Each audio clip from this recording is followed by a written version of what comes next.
Le procès du siècle vient de se terminer avec la libération du journaliste le plus primé au monde. Assange est libre, et ça a été la grande bonne nouvelle de ces derniers jours. Et forcément, au Canard, on se devait de faire une vidéo pour vous expliquer tout ça, mais surtout donner la parole à celui qui a été au cœur de toutes les luttes pour la libération d'Assange en France, j'ai nommé évidemment Victor Dedage. Donc comment s'est passée sa libération? Pourquoi a-t-il été libéré? Et que faire maintenant pour continuer son combat? C'est ce qu'on va voir ensemble dans cette vidéo du Canard. Alors juste avant de donner la parole à Victor, il faut quand même rappeler quelque chose d'important. Juste peut-être que vous n'avez pas encore les idées bien droites sur l'affaire Assange. Assange, ce n'est pas un lanceur d'alerte et c'est bien plus qu'un journaliste. Assange, c'est un journaliste mais aussi un informaticien australien. Il a créé en 2006 un système de chiffrement révolutionnaire à l'époque qui permettait à n'importe qui, dans n'importe quelle administration, État ou entreprise, de faire fuiter des millions de documents secret défense sans jamais que quiconque ne puisse remonter leurs traces. Avec son système, tous les employés qui avaient accès à des documents compromettants devenaient automatiquement des potentiels lanceurs d'alerte sans que les puissants de ce monde ne puissent y faire quoi que ce soit. Et en parallèle, Assange, il a monté une équipe de grands journalistes qui est capable de vérifier ces documents, mais aussi enlever les noms qui pourraient mettre en danger d'éventuels informateurs infiltrés, et surtout une équipe pour publier l'intégralité de ces documents au grand public sur leur site internet, c'est-à-dire pour nous. Pour la première fois, on avait accès à tous les documents secret défense issus des plus grandes organisations du monde. Donc on ne devait plus juste se contenter d'une analyse d'un journaliste qui choisit ces informations qu'on lui envoyait. Non, on avait accès à tout.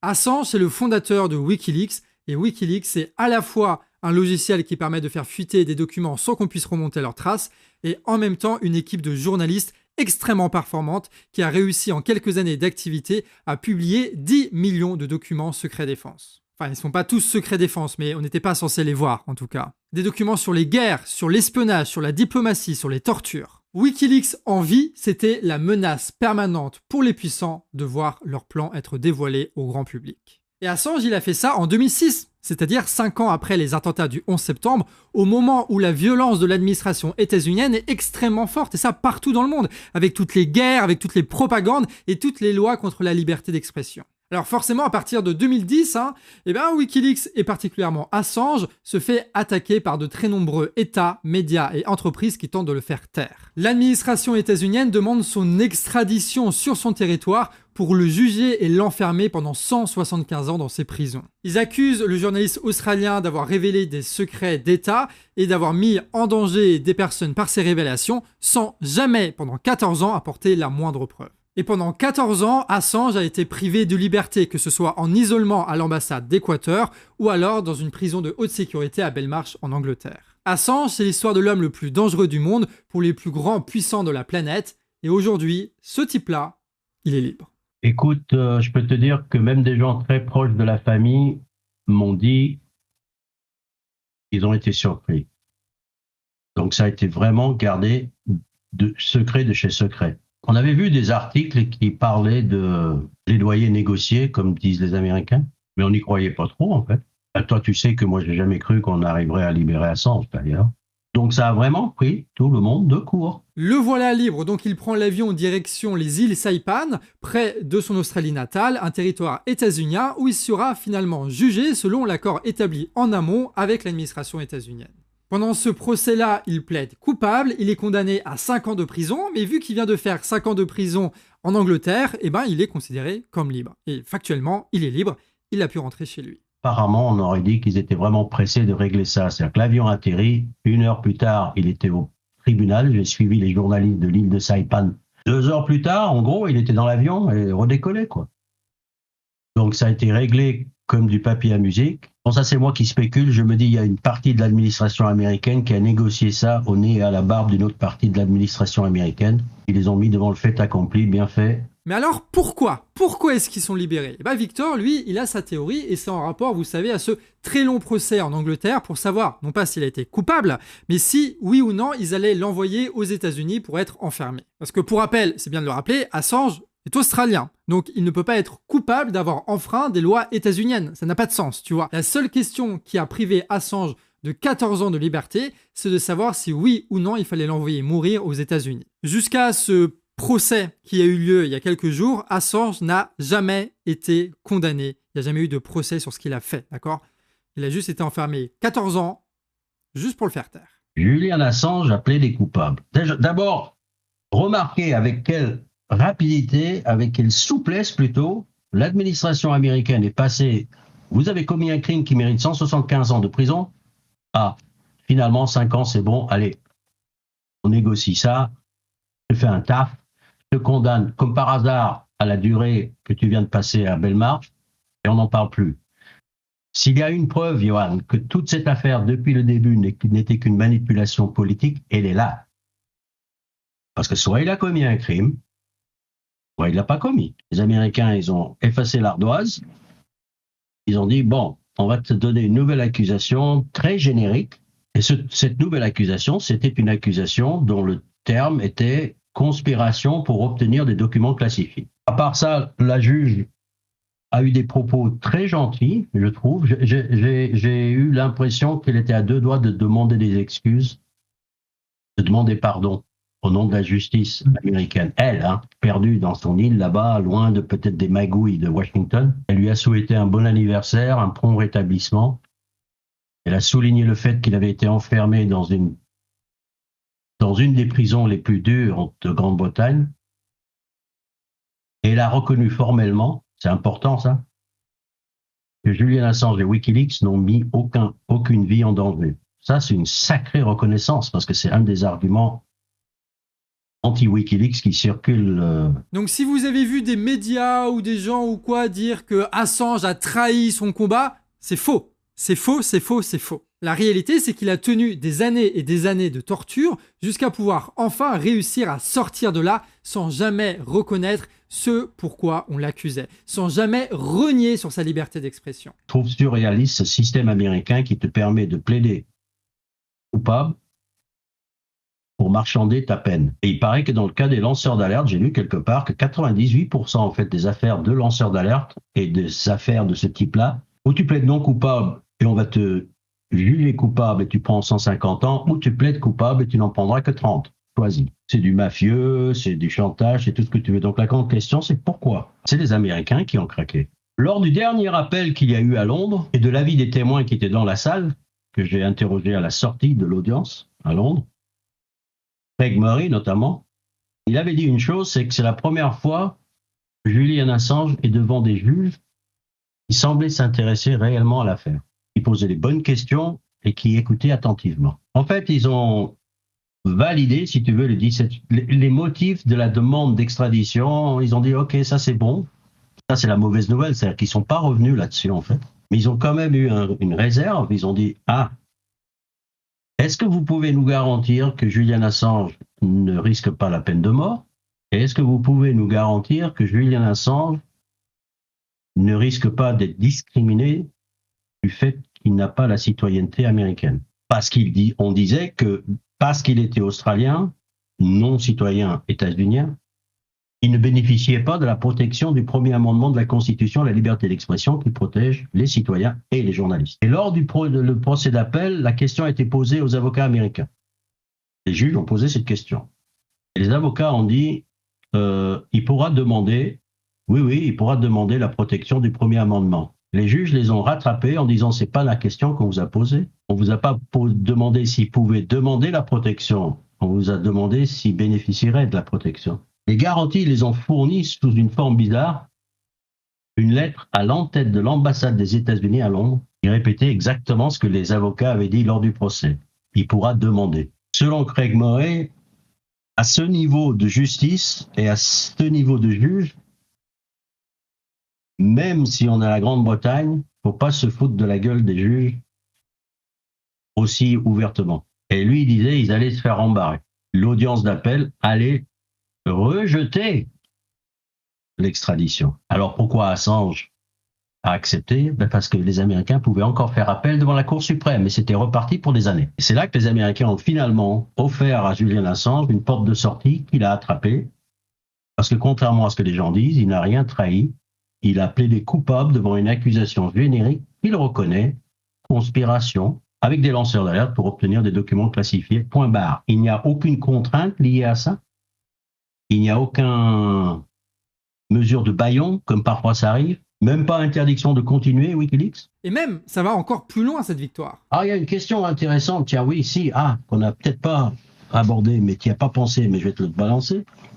C'est qu'il y a des gens qui se posent la question, mais est-ce que ça risque pas de créer une jurisprudence? Parce que c'était une des grosses craintes de l'affaire Assange. La réponse juridique, c'est que toute affaire de plaider coupable ne peut pas devenir jurisprudence, par définition, puisque ça a fait l'objet d'une négociation et pas d'un jugement. Donc à partir du moment où Julian Assange plaide coupable, quelque part, il a aussi sauvé la profession, parce que sa condamnation éventuelle ne peut pas être prise comme une jurisprudence par la justice américaine. Donc, contrairement à ce que des gens disent, il a fait exactement le contraire, sur le plan technique, judiciaire, technique. Donc, maintenant, il y a le côté politique. Qu'est-ce que les administrations et les politiques vont dire? Ils vont raconter ce qu'ils veulent, ils vont prétendre qu'il y a jurisprudence, ils vont y faire référence, bien sûr.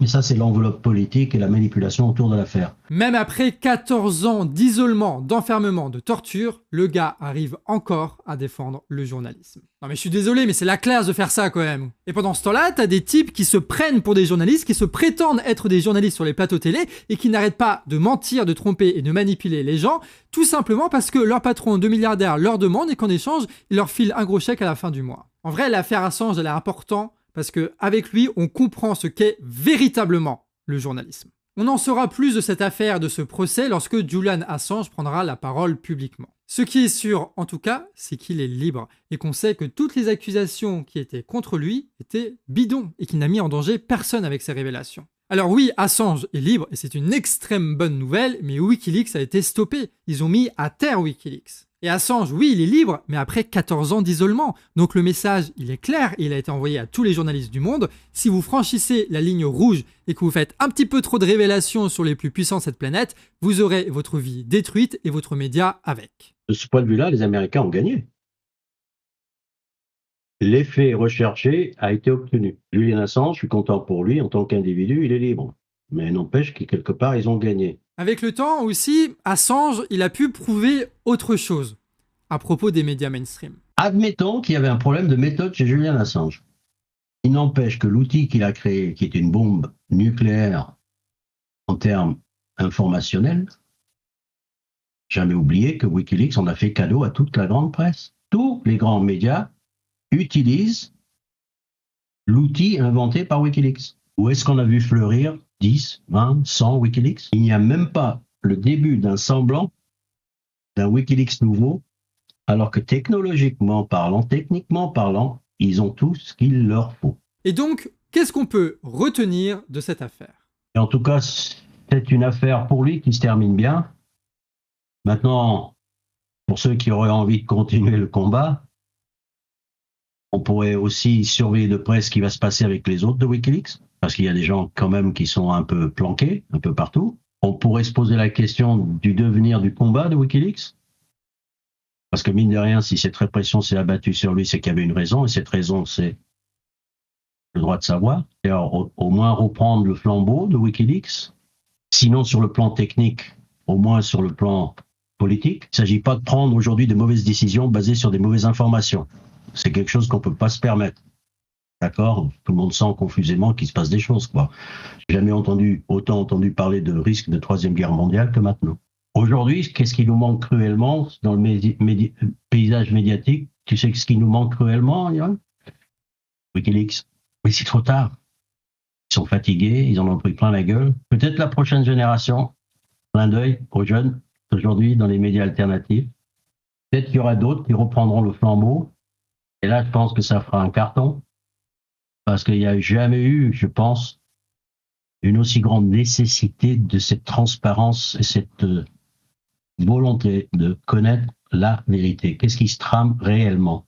J'espère quand l'histoire du nouveau journalisme 2.0 sera écrite, tous les gens se souviendront que c'est Julian Assange et sa bande de joyeux lurons de Wikileaks qui l'ont inventé. Voilà. C'est intéressant, ça, non, la vraie transparence. Savoir tout ce qui se trame, ne pas être mal informé, ne pas être dupé parce que des informations déterminantes pour comprendre la situation nous a été cachées par des États, par des entreprises ou même par des médias. C'est ce qu'on appelle le droit de savoir et ce droit-là, on l'avait à l'époque de Wikileaks, à son heure de gloire avec ses millions de documents confidentiels qui ont été publiés librement sur son site. Et ce droit de savoir-là, il s'applique dans les médias, mais il pourrait aussi s'appliquer en politique, hein. Surtout quand on pense notamment à toutes les réunions secrètes que sont en train de faire les partis politiques dans les petits appartements parisiens, alors que nous, on ne sait absolument rien des teneurs des discussions. D'ailleurs, demain, le 3 juillet, c'est l'anniversaire d'Assange, et Victor, il a une petite idée en tête. Alors, il y en a qui parlent de faire des petites fêtes comme ça en public, etc. Moi, j'ai pas la tête à faire la fête en ce moment, l'esprit à ça. Bon, peu importe, mais ce que je proposerais aux gens,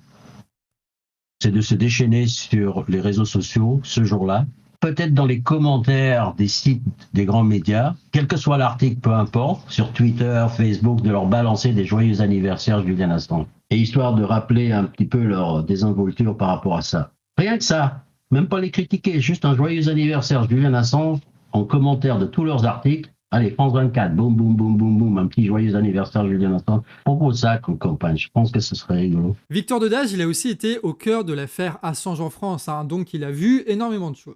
Mais je suis maintenant aussi un peu déçu, et je pense que c'est un constat qu'on peut faire. Les médias alternatifs, qui auraient dû être les premiers à se mobiliser sur cette affaire, et ça n'a pas été la levée de bouclier. Peu de gens sauront qu'il a été nominé 9 fois au prix Nobel, qu'il a été finaliste du prix Sakharov, que 9 chefs d'État latino-américains le soutenaient, qu'il est membre honoraire de 18 syndicats de journalistes, qu'il a 39 prix de journalisme, qu'il est défendu par tous les syndicats de journalistes, par toutes les associations de défense des droits de l'homme, etc.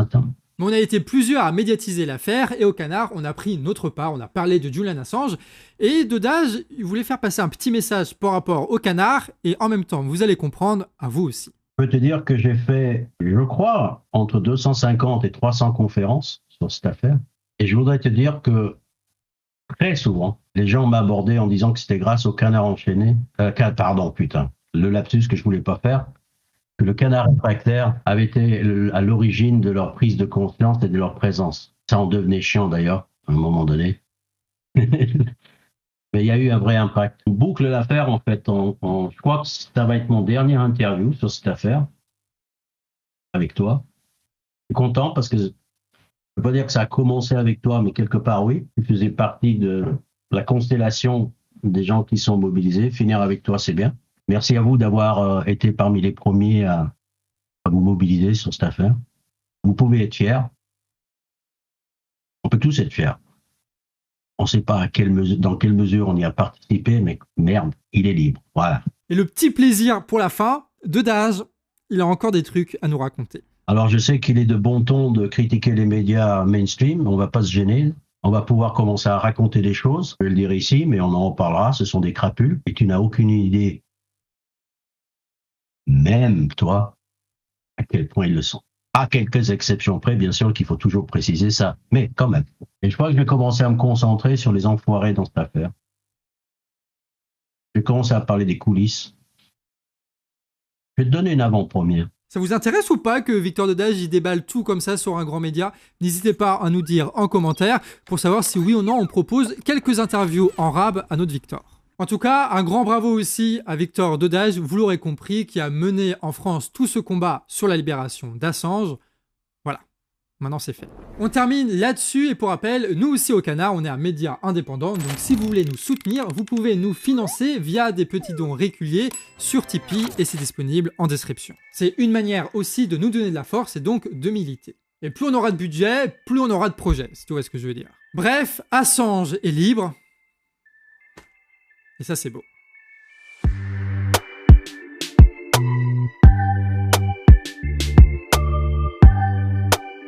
Ouais.